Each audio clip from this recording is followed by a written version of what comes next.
Hello everybody, how you all doing? My name is Raffle and welcome to today's video. Today we have another solo legendary build, and these types of videos are my favorite ones simply because I think there isn't really anything more challenging to achieve, to manage to put a build together that works on legendary when you play all by yourself and be able to clear that mission.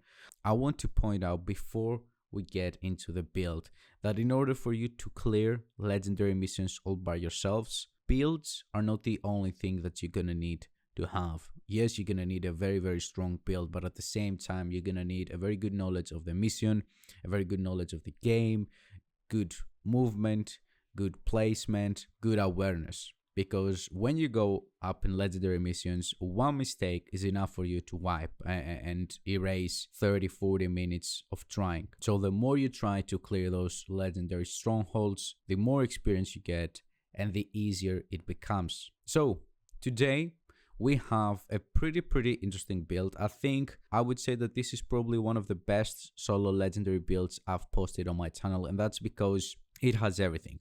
We have 1.3 million armor, 3 blue cores, 3% armor generation, 37% protection from elites, as well as 30% bonus armor every time we pick up a trophy. At the same time, we have 6 skill tiers with 40% skill efficiency, and our capacitor also has 5 red core attributes, one from the memento, one from the picker's holster, as you can see, 15% weapon damage, and then because we have 6 skill tiers and each skill tier for the capacitor counts as 7.5% weapon damage, that means that for 2 skill tiers, the capacitor behaves as if it has 1 red core attribute. So 6 skill tiers means 3 red core attributes, one from the memento, that's 4, and another one from the pickers also, that's 5. And if you want to push things even further,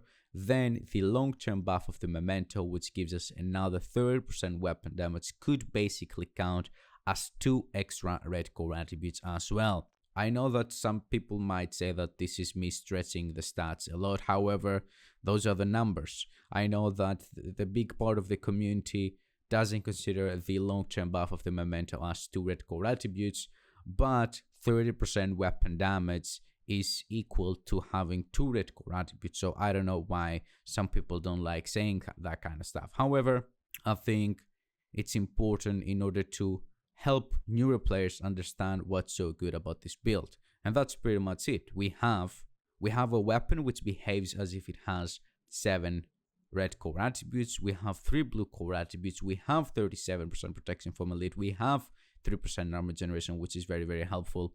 And then we have 6 skill tiers with 40% skill efficiency. For those of you who don't know what skill efficiency does, 1% skill efficiency counts as 1% skill haste, 1% skill damage, 1% skill duration, 1% skill health, and all that kind of stuff. So, as you watch from the gameplay, the build is very strong.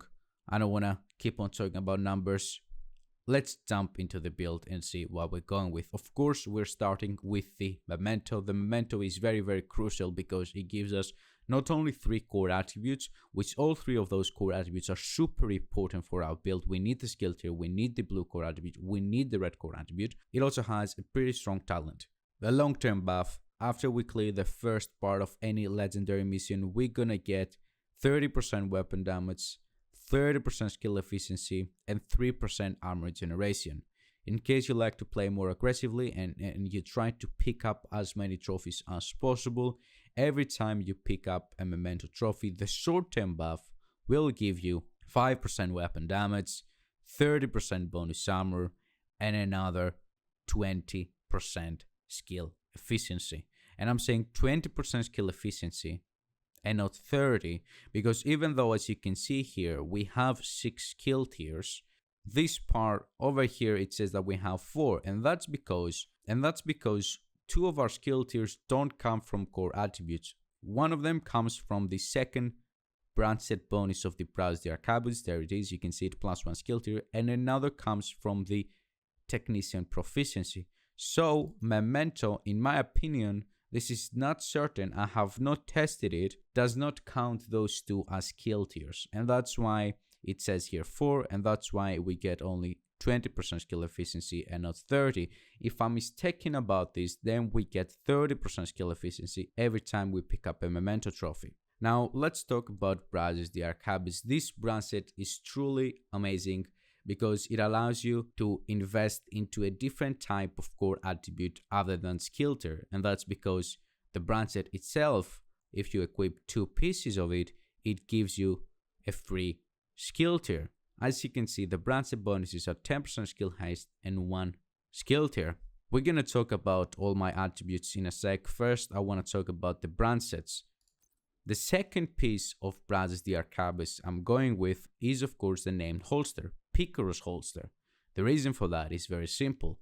It has a perfect attribute on it, which is 15% weapon damage, pretty much a red core attribute.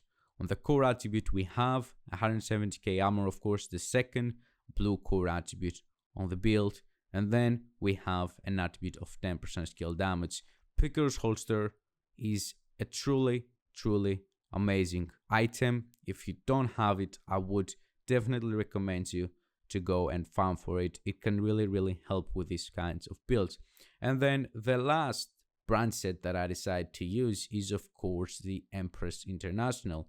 We're gonna get 10% skill health, 10% skill damage, and 10% skill efficiency, which basically means that just by having 3 Empress International pieces, because of that 10% skill efficiency, those 3 pieces give you 20% skill health, 20% skill damage, 10% skill haste, 10% skill duration. That's pretty much me adding the brand set bonuses with the skill efficiency. That's how I'm getting those numbers in case you got confused.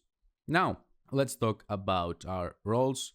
As I told you, we're going with 37% protection from elites. We get 12 from the backpack, 13 from the mask, and another 12 from the chest piece. I know that protection from elite mods are really rare and are considered some of the hardest pieces to get in the entire game.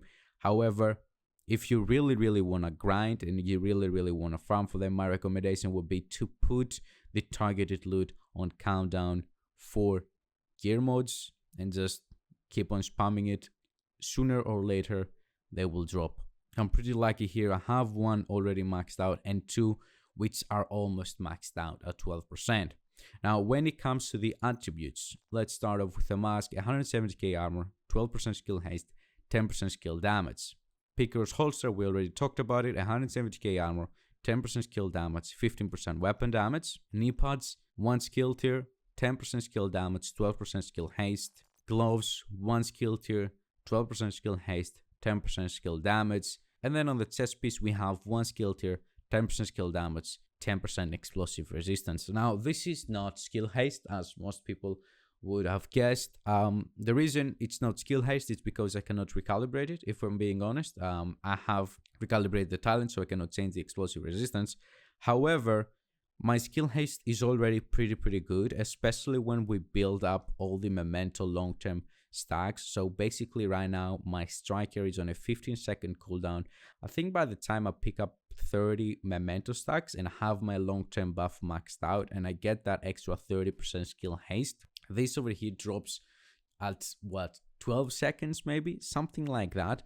So even if I had that 10% skill haste on the chest piece, I would maybe gain like at best a second. So I would get my skills back a second faster. So it's not that game breaking. And if I'm being honest with you, I like the 10% explosive resistance. This is legendary. Yes, we have a lot of armor. Yes, we have a lot of protection from elites. Yes, we have the 3% armor generation. But the biggest issue with legendaries, in my experience and in my opinion, is those grenadiers, are those explosive drones. So having that 10% explosive resistance in order to protect myself from those kinds of attacks on me that could literally kill me instantly and not give me a chance to, do anything about it, it's a good thing to have. When it comes to the chest piece talent, we have kinetic momentum, of course. When in combat, each skill generates a stack while active or not on cooldown. Stacks increase your total skill damage by 1%, and total skill repair by 2% up to 15 stacks per skill, lost when on cooldown. So basically, both of our skills, as you saw, are the striker drone and the assault turret. That means that both of them are going to be active for a very long time, which allows me to use kinetic momentum to its fullest. That means that we will be getting all the time 30% extra skill damage, 15 from each skill, which is very, very nice to have. My primary and the only weapon I'm really using is of course the capacitor. The reason for it is the talent. Shooting enemies builds stacks to a cap of 40. Each stack grants 1.5% skill damage. After 5 seconds, stacks decay 1 per second. So that means at 40 stacks, which we will be sitting at the entire time, we will be gaining an extra 60% skill damage, which is really, really big. And for each skill tier, we gain 7.5% weapon damage, what we talked about earlier, which means that capacitor not only helps us with having extra skill damage, but also benefits from all the skill tiers we have in the build and increases its damage. Secondary, in case you want to have something, maybe you run out of bullets on your primary or whatever, I'm going with Harmony, and I have Perfectly in Sync. In case my capacitor runs out of bullets, I can change to my Harmony, shoot at an enemy, and get Perfectly in Sync. That means that when both me and my skills are shooting at an enemy, we're going to be getting 40% weapon damage and 40% skill damage. It's not as good as the capacitor. However, it is a very, very good backup to have in case your capacitor is not usable because you ran out of bullets. The specialization, as I told you already, is the technician. However, let me actually show you a very important part of it. You know, we get the extra skill tier, which is very, very nice from Tactician, but don't forget to always make sure you have that perk enabled, the 10% skill damage, and not the 10% skill healing. Because if you played with a healing build just a couple of hours ago and you have spec'd on having extra skill heals, you might forget to change to skill damage, which is important. So yeah, that's it pretty much, guys. I don't think I have anything else to talk about. That's it pretty much, guys. Thank you very much for watching the video. If you enjoyed and if you find it helpful, please make sure to drop a like and subscribe for more content. I really appreciate your support. We're getting extremely close at 5,000 subscribers, which is amazing. Thank you, thank you, thank you. Have a wonderful day, everybody. Bye bye.